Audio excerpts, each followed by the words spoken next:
पहले बागेश्वर जिले की आज की कोरोना अपडेट।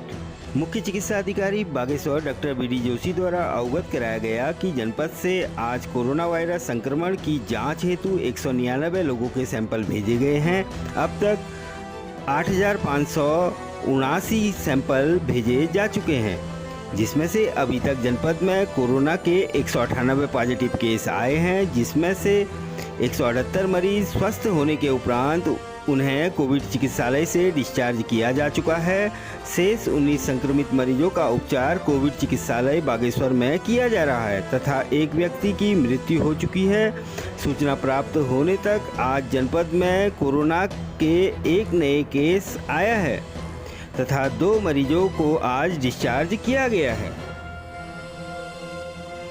युवा कांग्रेस बागेश्वर द्वारा आज युवा कांग्रेस के प्रदेश सचिव कवि जोशी के नेतृत्व में सुबह 11 बजे से बागेश्वर नगर में गांधी मूर्ति नुमाइश खेत में रोजगार की मांग के लिए केंद्र और राज्य सरकार के खिलाफ सांकेतिक धरना दिया और जोरदार नारेबाजी की।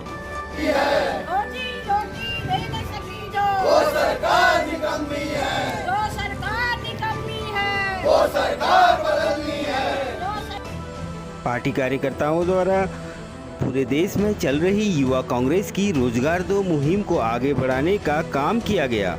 प्रदेश सचिव कवि जोशी ने कहा कि पूरे देश भर में बेरोजगारी की संख्या लगातार बढ़ती जा रही है और आज युवा वर्ग अपने आप को उपेक्षित महसूस कर रहा है और जल्द ही अधिक से अधिक रोजगार न सृजन करने पर युवा कांग्रेस पूरे देश में सड़क से संसद तक केंद्र व राज्य सरकार का विरोध करेगी।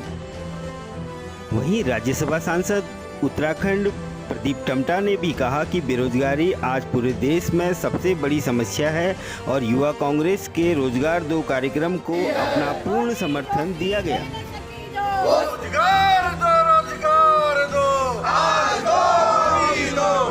उत्तराखंड युवा कांग्रेस जिंदाबाद जिंदाबाद। उत्तराखंड युवा कांग्रेस जिंदाबाद जिंदाबाद। युवा कांग्रेस मांग रही रोजगार लॉकडाउन कर दिया। आज दुनिया का नंबर 1 देश भारत बढ़ गया संक्रमण के मामले में। आज लॉकडाउन खुल गया। 12 करोड़ असंगठित क्षेत्र के रोजगार के लोगों के सामने रोजगार का संकट है। अब तो संगठित क्षेत्र में भी लगभग 2 करोड़ रोजगार इन पिछले 3 महीनों में लोगों के हाथों से छीन गए हैं। हमारी मांग है पूरे देश के अंदर, इस समय यूथ कांग्रेस ने इस सवाल को उठाया। आज उसी बात को लेकर के हमारे यूथ कांग्रेस के साथी पूरे देश के अंदर इस सवाल को उठा रहे हैं कि सरकार मोदी जी जिस बात को लेकर के आपने देश के सामने वादा किया था कि हम हर वर्ष 2 करोड़ रोजगार देंगे, और आज हज़ारों रोजगार, लाखों रोजगार इन 3 महीनों में ख़त्म हुए हैं।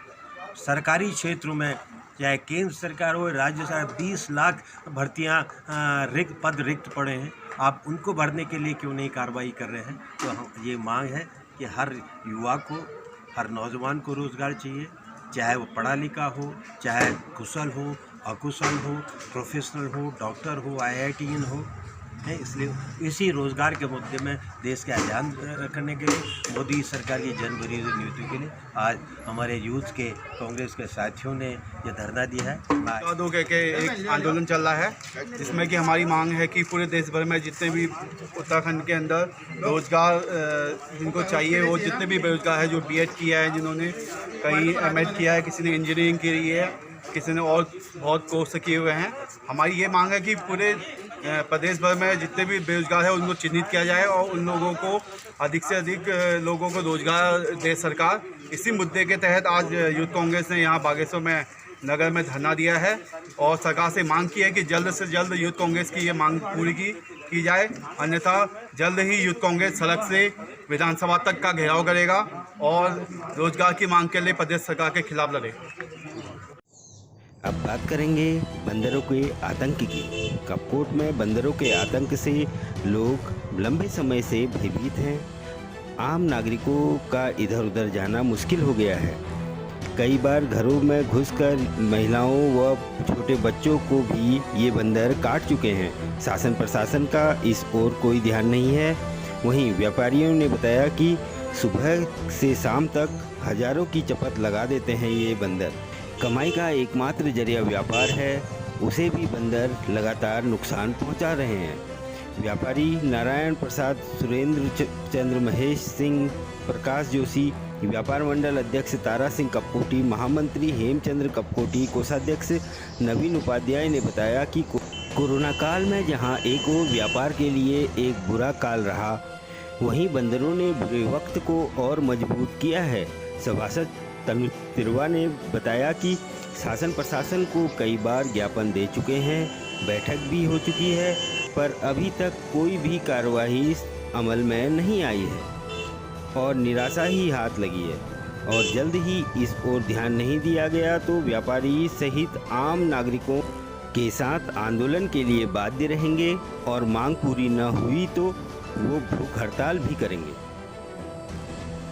तो साफ तौर पे देखा जा सकता है कपकोट की सड़कों में बड़ी संख्या में बंदर यहाँ पर को पहुँच गए हैं और लगातार इनमें इजाफा यहाँ पर को देखने को मिल रहा है और यह बंदर अब व्यापारियों को तो नुकसान पहुँचा ही रहे हैं, आम जनमानस को भी इनसे नुकसान होने लगा है। अब ज़रूरत है प्रशासन को भी जल्द से जल्द इन बंदरों पर प्रभावी कार्रवाई अमल में लाई जाए और इन्हें पकड़ने का कार्य किया जाए ताकि लोगों को इनसे निजात मिले। अब बात करेंगे शानदार पहल की।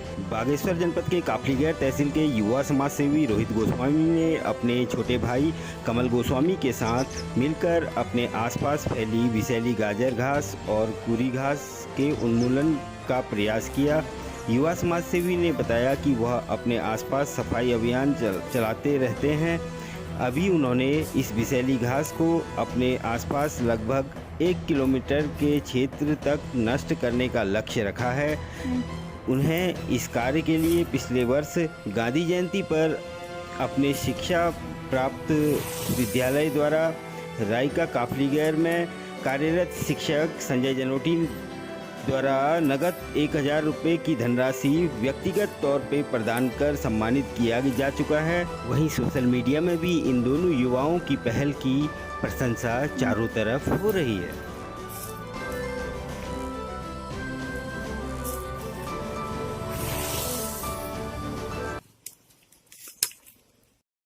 नमस्कार, मैं काफलीगढ़ से युवा समाज सेवी रोहित गोस्वामी। साथियों, हमने हर बार की तरह इस बार भी पूरी घास को और गाजर घास जो विषैली घास है मानव प्रकृति के लिए, उसको नष्ट करने का प्रयास किया है। लगातार हम इसको 2-3 सालों से करते आ रहे हैं। तो इसी क्रम में आज भी हमने अभियान चलाया और हमारे उत्तराखंड में बृहद मात्रा में यह घास फैली हुई है, जिसे नष्ट करने के लिए विभिन्न संगठनों के युवा साथियों को भी इसके लिए एक अभियान चलाना चाहिए। मैं इसके लिए अपील करता हूं कि सभी अपने अपने क्षेत्र में इस विषैली गाजर घास को नष्ट करने के लिए अभियान चलाएं। नमस्कार।